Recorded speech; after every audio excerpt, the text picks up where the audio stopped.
I did something funny. Okay, wait. Good morning. How's everybody this morning? Today is the first day of Lent, so I think it would be cool if you lent me your ear for just like 5 minutes. And it's better to have somebody like willingly choose to listen than having them kind of like trapped where they're forced to listen. That sucks. That sucks. And I can tell you that I did something yesterday that I'm not proud of. When I did a live stream yesterday and I talked about the fact that we're all kind of being held captive right now by our political class. Right? They're acting like they're our saviors and they're going to save us. And at the same time, they're telling us they're going to send our kids to war. So forgive me if I'm a little emotional about that. And a couple days ago, I had like a chest pain. It was like a tightening. But it's not, I don't think it's my heart. It's like anxiety. Because I'm trying to talk to people and I feel like they don't want to be forced to listen. So again, it's Lent, so it'd be cool if you lent me your ear. Just for 5 minutes. Just 5.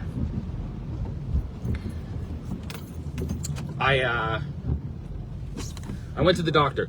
I went to the doctor because I know that it's just in my head, but I wanted to rule anything out.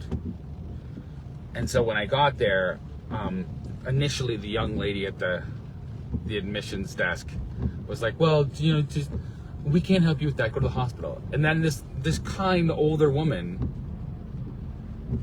came from, like, she saw me standing there talking to this young girl, and she saw me and she came over and she's like, can I help you? And I was like, yes, thank you. And I told her what was going on with my chest and the tightening and things like that. And sorry, it was such an act of kindness. And then I went and blew it because she got me, I went in with the nurse practitioner and the doctor wasn't available. But it just turned out that he was coming in the last evening. But she gave me the nurse practitioner and she said, you know what, why don't you come in and tell the nurse what's going on, and then you can talk to her. So like what they did was they did something that they don't have to do. Nobody has to do something like that at the doctors. Nobody has to worry about your mental conditioning at the doctors, but it is a part of what they do.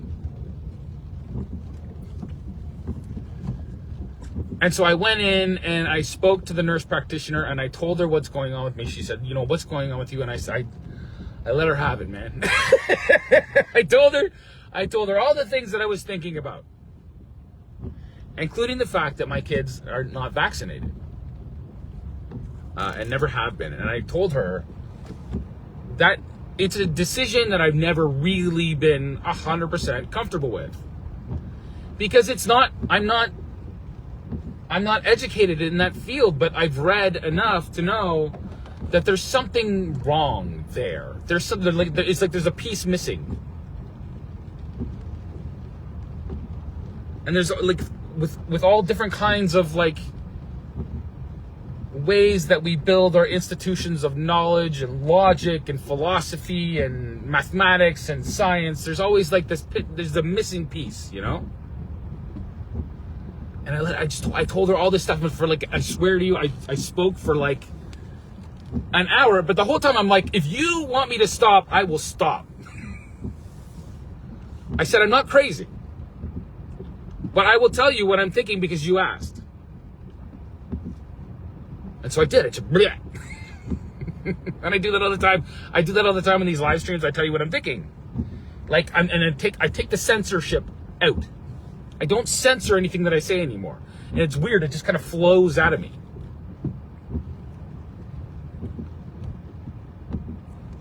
And I've been having this conversation with ChatGPT about like the role of religion and how the founding fathers of the United States thought about it. And I brought in this book that I bought a long time ago. I bought it. I went into chapters when it was still chapters. Now it's Indigo, but I think Indigo bought up all the chapters. It doesn't matter. It was chapters, and I used to go in and spend like 5 minutes looking at the books, but I would go right to the section where they were on sale. So you get like good books for like $6. Sometimes you get like 3 for 10. Like, it was awesome. And I bought lots of books. And I haven't read them all. But sometimes I feel like I pick up a book and I read like enough to get like, to give me a real feeling of what the author's trying to say, like almost at the beginning. And that's what you're supposed to do. Like when you have a thesis, you're supposed to lay it all out in the beginning. And then you invite the reader into how you came to that conclusion. And then you give them like the real punchline. And one such book that I bought was called Wicked Company. It was pre-revolutionary thinkers, or it's like something about Enlightenment thinkers in pre-revolutionary France. And it just appealed to me, so I bought it, and I brought it home, and I had to pick it up several times, and it was so dense. And it was a book on philosophy. It was a book on thinking. And guys like Diderot and Holbach, and like these are the guys that made the modern encyclopedia. Like this is where like the foundations of our Enlightenment knowledge kind of came from. Voltaire, Rousseau. These guys were a part of an idle rich, a bourgeois, that sat around, and they were so wealthy that they didn't have to work. I mean, most of them. Some of them did, and some of them did some things here and there for sustenance. But most of them just kind of sat around and they thought about shit and they partied and they drank and they had servants cleaning up after them, and they would eat, and they would just like do these like wild parties where they would just sit around and get loose, you know? And but when I was reading this book, it was this guy, this historian, that talked about like all the different influences that came into what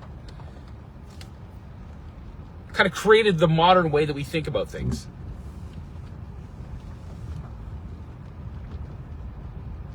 But there was this poem at the beginning that just like caught my eye. It was like, it's like at the very beginning of the book, it's this poem. And I will share it with you later. I'll put it underneath this.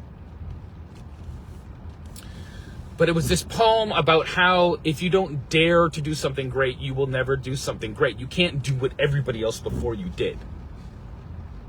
Because then you're just picking it apart. Then you're just taking what everybody did and you're just picking it apart and getting pedantic, and you're just like, it's if you don't think about things in a way that's revolutionary, you will never come to revolutionary conclusions. Is what I'm trying to say. And this book, like, I couldn't, when I picked it up, I was not ready to read the book. It was like way above my pay grade. But I kept picking it up and reading it, and like if I would read a page and it would be like, oh my gosh, this is so dense. And at that time I was the dense one. You know what I mean? So I was dense in a way that like it impeded my ability to see, and it impeded my ability to think. I was dense, like thick, like things couldn't get in. But there's a kind of dense that also means heavy, meaningful. Dense can mean there's just so much in there. And so like there's this kind of like, one term means nothing can get in, and one term means it's all in there to be picked apart.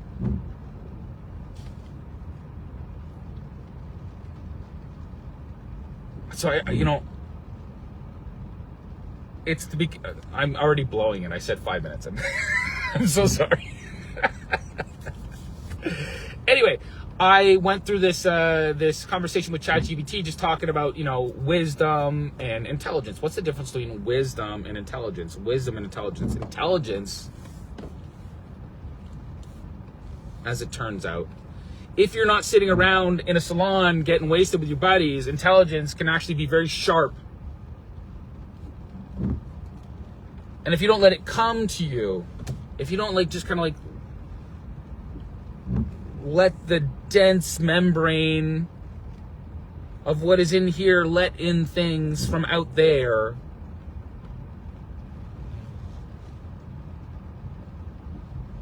it just stays dense. And it might be very intelligent. There might be a lot in there. But it's not wise. Wisdom means letting things in and incorporating them into the density of your idea.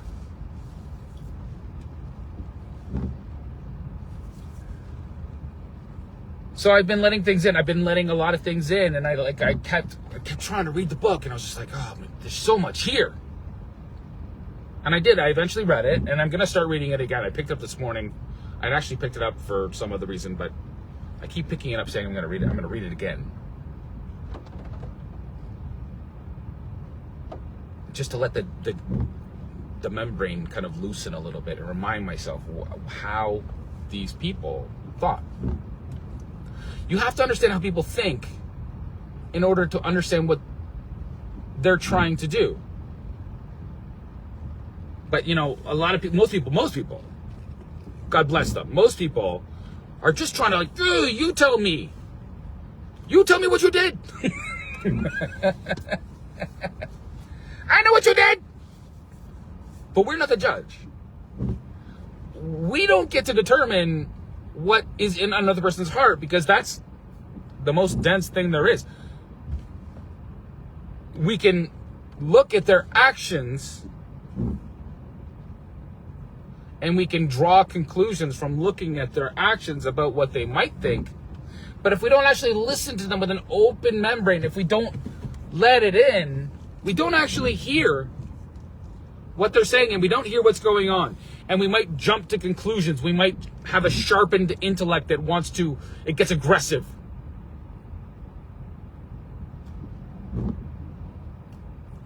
But you have to open your mind to some things.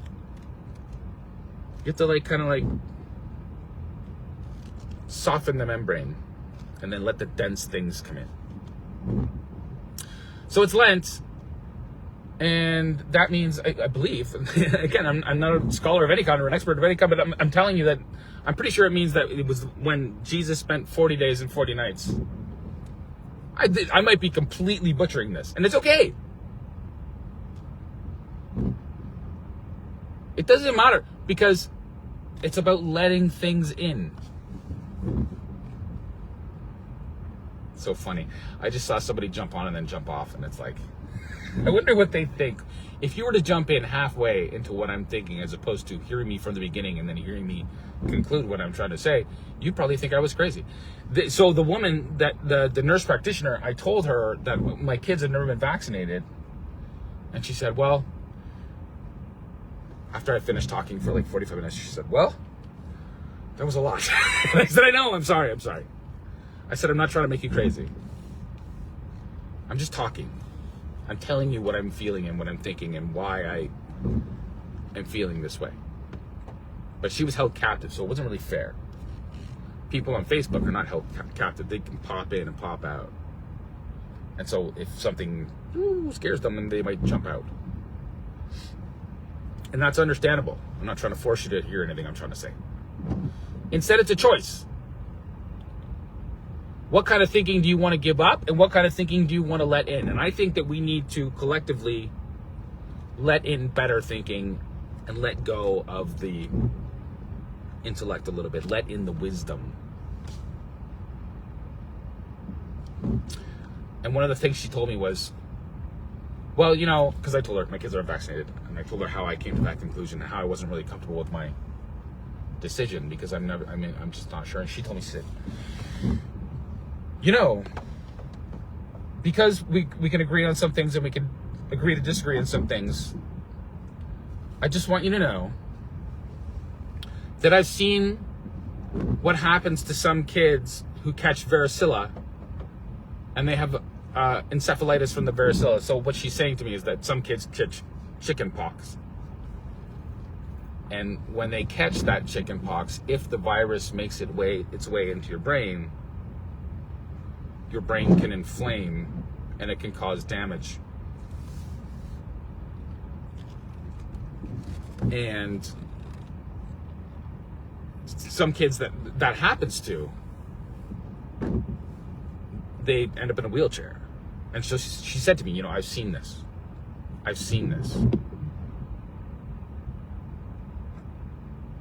And I honestly, I wanted to say to her, no, you haven't. I wanted to say to her, you can't make two arguments at the same time. I can't talk to you right now, sir. You can't. I'll wrap this up. You can't tell me that you've seen that and at the same time make the case for vaccination, because what you're telling me is if everybody's vaccinated and that stopped the chickenpox from giving all these kids varicella encephalitis, how did you see this super rare kid that got varicella encephalitis? Was he that one kid that wasn't protected from the vaccines that everybody else is supposedly magically protected from? How did he catch it in the first place? What happened to herd immunity? See, there's always a gap in the logic there. There always has been. If we have herd immunity, how does it still circulate? And I said to her, you know, I'm old enough to remember that when I was a child, they didn't have a vaccine for chickenpox. And I know, my mom always told me, and I was like, yeah. And you know what happened? I took a few days off school. And because I was healthy, I was nursed back to health and everything was fine. And I said to her, there's things that people don't understand. And she said, well, I would encourage you to go read the studies. And I said, I know about the studies. But the problem with the studies is that they're selective. You pick and choose the ones that you want to make your argument with, in the same way that you pick and choose your intellect to make your argument. But if you don't let the deeper wisdom in, then it can't come. And I said to her, what you need to do is you need to read books. You need to understand that there's actually a larger argument around it. And you can't just say, well, this says this is true, and this says this is true, because that's not an argument. You can't pick and choose things and say, well, this is how we know this, because that's not how it works. No, what you need to do is you need to come up with a way to think about it first. And so people that write books, people like Dissolving Illusions and Turtles All the Way Down, and the real Robert F. Kennedy Jr.'s book, The Real Anthony Fauci, which has a subtext of Bill Gates. They go, here's why I'm saying what I'm saying, and here's all the different, not just the one I want to make my case, but here's all the different points that support my argument. And it's a bigger way of thinking about things. It's not just like selective and like, just give me the answer and I'm going to go. It's like, here's my argument. Here's why I think what I do. And sometimes that takes time, and it's not just like, there's no elevator pitch for that. There's no elevator pitch for wisdom over intellect. Intelligence wants you to act right now. It gives you a target to aim at. It says, let's go. Let's effing go. But wisdom says, just take a step back and let's just think about it. And let's use a tool to think about it with. Kind of like a Rosetta Stone, a magnifying glass, or something to think about it with. And my argument is, and I'm going to do this, it will be a rather shortish Substack for me, but I had a dialogue with ChatGPT talking about all these kinds of things and the founding fathers and what was their Rosetta Stone for creating the freest country the world has ever known and the most prosperous country the world has ever known. And a lot of people like to say, oh, you know, it was Britain that freed the slaves. No. They tried to enslave the Americans. The Americans said, fuck you. I'm sorry. I apologize for that one. It's Lent. I'm going to give up swearing for Lent. And it's going to be hard because, sometimes nothing makes the point like that. It packs so much. It's a dense that there's that word. Okay. I'll be home in 5 minutes, babe. Listen.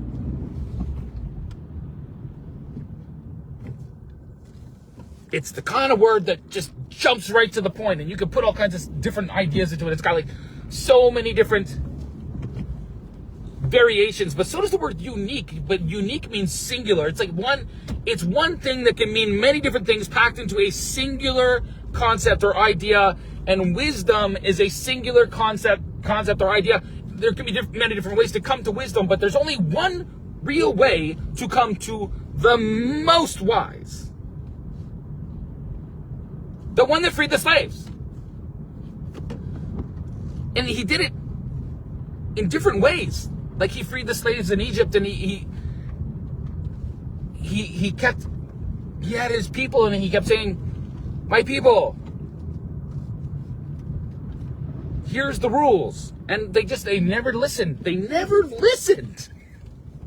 I don't know what it is with you, because they were just so smart, and they used their intellect, and they were sharp, and they turned it into weapons. But I asked ChatGPT, I said, who's the most wise person that ever lived? And it said Solomon. King Solomon, son of David.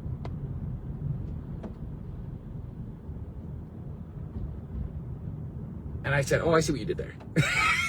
I know what you did, you sneaky thing. And I said, okay, let me rephrase the question. Who was the most wise entity to ever live? And let's say, and then it says, spoiler alert, trigger warning, Jesus Christ. Because Jesus Christ was not just a person. He was our creator. He was God. He was the Alpha and the Omega, the beginning and the end, the Logos, the living Word. Word become flesh. Intelligence become manifest as a human being. And so he was just pure wisdom. And so I said, I rephrased the question. I said, if Solomon, the most wise person who ever lived, had met Jesus Christ, would he have recognized him? And it said, uh-huh.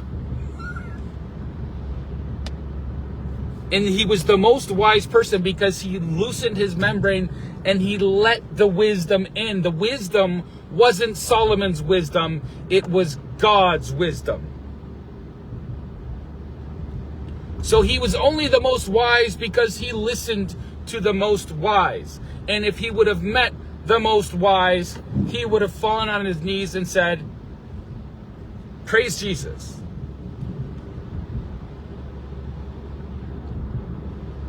So I hope that you heard some of my crazy. I'm gonna put a Substack that goes through all of this stuff, including the founding fathers and what wisdom led them to think that people should be free.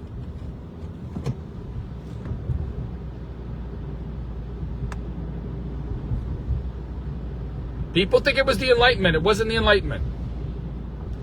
It was the example of sacrifice and forgiveness and looking for wisdom in places where you wouldn't normally think it would come from, which is the top, like from the king or from the most powerful philosophers.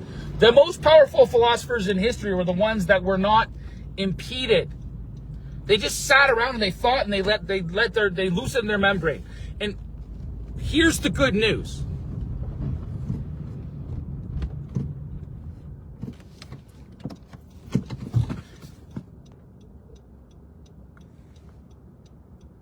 Artificial intelligence can be intelligent and sharp and an LFG kind of intelligence.